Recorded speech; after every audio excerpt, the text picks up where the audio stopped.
چار ایسے نبی جن کو آج تک موت نہیں آئی۔ ہم چار زندہ نبیوں کا تذکرہ کریں گے کہ وہ چار ایسے کون سے نبی ہیں جن کو موت نہیں آئی۔ پیارے ناظرین، آج سے کروڑوں سال پہلے اللہ تعالیٰ نے اس کائنات کو تخلیق فرمایا اور پھر حضرت آدم علیہ السلام کے ذریعے اس کائنات کے اندر انسان کی زندگی کی بنیاد رکھی۔ اس طرح اللہ تعالیٰ نے اس روئے زمین پر بے شمار قوموں کو آباد فرمایا اور ان قوموں کی طرف بے شمار انبیاء اکرام کو مبعوث فرمایا۔ ہر قوم کی طرف مختلف انبیاء اکرام ان کی ہدایت کے لیے تشریف لائے، یہاں تک کہ 1,24,000 کم و بیش انبیاء اکرام اس روئے زمین پر جلوہ افروز ہوئے۔ پھر اللہ تعالیٰ نے اپنے پیارے حبیب حضرت محمد صلی اللہ علیہ وآلہ وسلم پر نبوت کا دروازہ بند کر دیا۔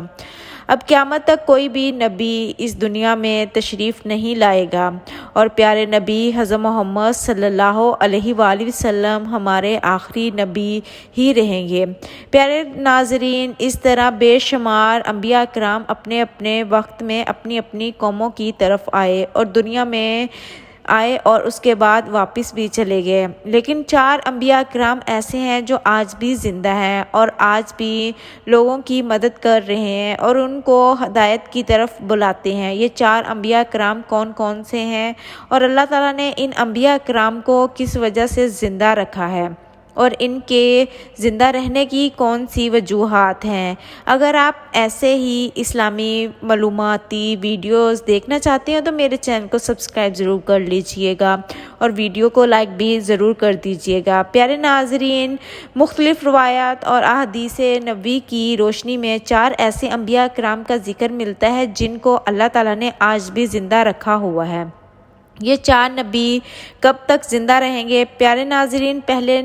نبی جن کے زندہ ہونے کا ذکر قرآن مجید میں بھی ملتا ہے وہ حضرت عیسیٰ علیہ السلام ہے۔ جب حضرت عیسیٰ علیہ السلام نے نبوت کا اعلان کیا اور انہوں نے اپنے ارد گرد کے لوگوں کو جمع کیا اور ان کو جمع کر کے بتایا کہ میں اللہ کی طرف سے بھیجا ہوا نبی ہوں اور میں دعوت حق دینے کے لیے مبعوث ہوا ہوں، لیکن جس قوم کی طرف اللہ تعالیٰ نے حضرت عیسیٰ علیہ السلام کو مبعوث فرمایا وہ قوم یہودی تھی اور ان کی کتاب میں واضح لکھا تھا کہ اللہ تعالیٰ کا ایک نبی آئے گا جو یہودیوں کے دین کو ختم کر دے گا اور جڑ سے فنا کر دے گا، اور اسی ڈر کی وجہ سے یہودیوں نے حضرت عیسیٰ علیہ السلام کو قتل کرنے کا منصوبہ بنایا کہ اگر حضرت عیسیٰ علیہ السلام زندہ رہے تو ہمارے دین کو ختم کر دیں گے۔ چنانچہ حضرت عیسیٰ علیہ السلام اللہ تعالیٰ کے حکم کے مطابق ان یہودیوں کو دین حق کی طرف بلاتے رہے اور یہ دین حق دیتے رہے، لیکن وہ کم بخت قوم آپ پر ایمان نہ لائی اور آپ کو جھٹلاتی رہی اور آپ پر تانا کشی کرتی رہی۔ جب حضرت عیسیٰ علیہ السلام کو یقین ہو گیا کہ یہ لوگ میری کسی بات کا یقین نہیں کریں گے اور اسی جہالت پر رہیں گے، تو ایک دن حضرت عیسیٰ علیہ السلام نے ان سب یہودیوں کو اکٹھا کیا اور ان سے کہا کہ آپ میں سے کون ہے جو اللہ کے دین پر ایمان لانا چاہتا ہے؟ تو ان میں سے تقریباً 12 یا 19 لوگ ایسے تھے جنہوں نے اس بات کا اقرار کیا کہ ہم اللہ تعالیٰ کی وحدانیت پر ایمان لاتے ہیں اور ہم آپ کا دین قبول کرتے ہیں، آپ ہی ہماری بخشش کا ذریعہ بنیں گے۔ اور خوش نصیب لوگوں کے علاوہ باقی تمام لوگ ایسے تھے جنہوں نے دین قبول نہ کیا اور حضرت عیسیٰ علیہ السلام کو اسی طرح جھٹلاتے رہے اور اپنے سابقہ دین یعنی یہودیت پر قائم رہے۔ چنانچہ جب یہ چند لوگ حضرت عیسیٰ علیہ السلام پر ایمان لے آئے، یہودیوں نے دیکھا کہ لوگ اگر اسی طرح حضرت عیسیٰ علیہ السلام پر ایمان لاتے رہے تو ہمارا دین ختم ہو جائے گا، کیوں نہ حضرت عیسیٰ علیہ السلام کو دعوت حق دینے سے روکا جائے۔ اور اسی طرح تمام یہودیوں نے آپس میں مشاورت کے بعد حضرت عیسیٰ علیہ السلام کو قتل کرنے کا ارادہ بنا لیا۔ چنانچہ یہودیوں نے ایک طوطی انوس نامی شخص کو مقرر کیا، وہ شخص حضرت عیسیٰ علیہ السلام کو قتل کرنے کے لیے آیا۔ ادھر جب طوطی انوس حضرت عیسیٰ علیہ السلام کے پاس پہنچا اور اس ارادے سے جا رہا تھا کہ میں آپ کو آج قتل کر دوں گا، تو اللہ تعالیٰ نے اپنے فرشتے کو حکم دیا اور حضرت عیسیٰ علیہ السلام کو آسمان کی طرف اٹھا کر لے آؤ۔ وہ فرشتہ اللہ تعالیٰ کے حکم کی تعمیل کرتے ہوئے حضرت عیسیٰ علیہ السلام کے پاس گیا اور حضرت عیسیٰ علیہ السلام کو اپنے ساتھ آسمان کی جانب لے آیا۔ اسی طرح حضرت عیسیٰ علیہ السلام آسمان کی طرف چل دیے تو آپ کے ملاقات آپ کی والدہ حضرت مریم علیہ السلام سے ہوئی۔ اس وقت آپ کی والدہ نے آپ کو گلے لگا کر پیار کیا اور آپ نے اپنی والدہ ماجدہ سے فرمایا کہ امی جان، اب ہماری ملاقات روز قیامت ہی ہوگی۔ اسی طرح جب حضرت عیسیٰ علیہ السلام آسمانوں کی طرف اٹھائے گئے تو اس وقت آپ کی عمر 33 سال تھی اور ادھر یہودی باہر کھڑے ہو کر آپ کا انتظار کر رہے تھے کہ کب آپ کو قتل کر دیا جائے، اور اس شخص کا بھی انتظار کر رہے تھے کہ وہ شخص کب باہر آئے جس شخص کو انہوں نے حضرت عیسیٰ علیہ السلام کو قتل کرنے کے لیے بھیجا تھا کہ نہ جانے کب توتی انوس حضرت عیسیٰ علیہ السلام کو قتل کر کے باہر آئے گا۔ اس طرح جب کافی دیر ہو گئی تو وہ شخص واپس نہ آیا تو اس وقت تمام یہودی حضرت عیسیٰ علیہ السلام کے گھر کی طرف گئے کہ آخر دیکھیں تو صحیح ماجرا کیا ہے۔ انہوں نے ایک شخص کو پایا جس کا چہرہ حضرت عیسیٰ علیہ السلام جیسا تھا تو انہوں نے اسے قتل کر دیا، اور قتل کرنے کے بعد انہوں نے دیکھا کہ چہرہ تو حضرت عیسیٰ علیہ السلام جیسا تھا لیکن یہ ہمارا بھیجا ہوا وہی شخص تھا جس کو ہم نے حضرت عیسیٰ علیہ السلام کے قتل کے لیے بھیجا تھا۔ یہ ماجرا دیکھ کر تمام یہودی پریشان ہو گئے اور دو گروہوں میں تقسیم ہو گئے اور تمام یہودی آپس میں لڑنے جھگڑنے لگے، اور اس لڑائی میں بہت سے یہودیوں کا قتل عام ہوا، جس طرح اللہ تعالیٰ نے سورۃ النساء میں فرمایا ہے کہ ان کے اس کہنے کی وجہ سے ہم نے اللہ تعالیٰ کے رسول حضرت عیسیٰ علیہ السلام کو قتل کر دیا، حالانکہ انہوں نے ان کو قتل نہیں کیا اور نہ ہی انہیں صلیب پر چڑھایا۔ ان کے لیے کسی کو حضرت عیسیٰ علیہ السلام کا عام شکل بنا دیا، اور بے شک جو لوگ ان کے بارے میں اختلاف کر رہے ہیں وہ شک میں ہے اور ان کے پاس کچھ بھی علم نہیں ہے، مگر یہ لوگ گمان کی پیروی کر رہے ہیں، بلکہ حضرت عیسیٰ علیہ السلام کو اللہ تعالیٰ نے آسمان کی جانب اٹھا لیا۔ یقیناً وہ قتل نہیں ہوئے اور اللہ تعالیٰ بے شک غالب حکمت والا ہے۔ اللہ تعالیٰ نے حضرت عیسیٰ علیہ السلام کو اپنی حکمت کے ذریعے آسمان کی جانب اٹھا لیا۔ حدیث نبوی میں ہے کہ نبی کریم صلی اللہ علیہ وآلہ وسلم نے ارشاد فرمایا کہ حضرت عیسیٰ علیہ السلام قیامت سے پہلے زمین پر تشریف فرمائیں گے اور سنت نبی کے مطابق زندگی گزاریں گے، اور حضرت عیسیٰ علیہ السلام ہی صلیب کو توڑیں گے اور دجال کا جڑ سے خاتمہ کریں گے، اور حضرت عیسیٰ علیہ السلام اس دنیا میں 7 برس تک زندہ رہیں گے، اللہ تعالیٰ کے دین کو عام فرمائیں گے، اور آپ کو مدینے کی سرزمین میں گنبد خضرا میں دفن کیا جائے گا۔ اور جو لوگ یہ عقیدہ رکھتے ہیں کہ حضرت عیسیٰ علیہ السلام معاذ اللہ قتل ہو گئے یا صلیب پر لٹکائے گئے تو وہ دائرہ اسلام سے خارج ہیں اور وہ کفر کر رہے ہیں۔ پیارے ناظرین، آپ بات کرتے ہیں دوسرے نبی جن کو اللہ تعالیٰ نے زندگی عطا کی ہوئی ہے، وہ حضرت خضر علیہ السلام ہے۔ حضرت خضر علیہ السلام ظاہری طور پر اس دنیا میں تشریف تب لائیں گے جب دجال اس دنیا میں ظاہر ہوگا، اور دجال اپنا فتنہ اس دنیا میں پھیلا رہا ہوگا اور دنیا کے لوگوں کو اللہ کے دین سے دور کر رہا ہوگا۔ تو اس وقت حضرت خضر علیہ السلام لوگوں کو اللہ کے دین کی طرف بلائیں گے، اللہ کی وحدانیت کی طرف بلائیں گے، لوگوں کو نیکی کی طرف بلائیں گے، اور لوگ کہیں گے کہ نیک کام کرو، برے کاموں سے باز آ جاؤ۔ ایک دوسری روایت میں بھی آتا ہے کہ حضرت محمد صلی اللہ علیہ وآلہ وسلم اپنے صحابہ اکرام کو حضرت خضر علیہ السلام کا قصہ سنا رہے تھے کہ آپ نے فرمایا کہ حضرت خضر علیہ السلام کا باپ ایک بادشاہ تھا۔ حضرت خضر علیہ السلام کو بادشاہ سے نوازنا چاہتا تھا، لیکن حضرت خضر علیہ السلام کو دنیا کی بادشاہت پسند نہ آئی اور آپ علیہ السلام نے دنیا کی سلطنت کو لینے سے انکار کر دیا۔ آپ نے اپنے والد گرامی سے کہا کہ میں اس دنیا کی سلطنت نہیں لینا چاہتا، تو اس طرح آپ اپنے والد سے ناراض ہو کر جنگلوں کی طرف چلے گئے، اور جہاں پر انہیں کوئی بھی نہ ڈھونڈ سکا، اور وہاں آپ عبادت الہی میں مصروف ہو گئے، اور اسی دوران آپ کا گزر ایک آب حیات کے چشمے کے قریب سے ہوا، اور چشمے سے پانی پی کر آپ تا حیات زندہ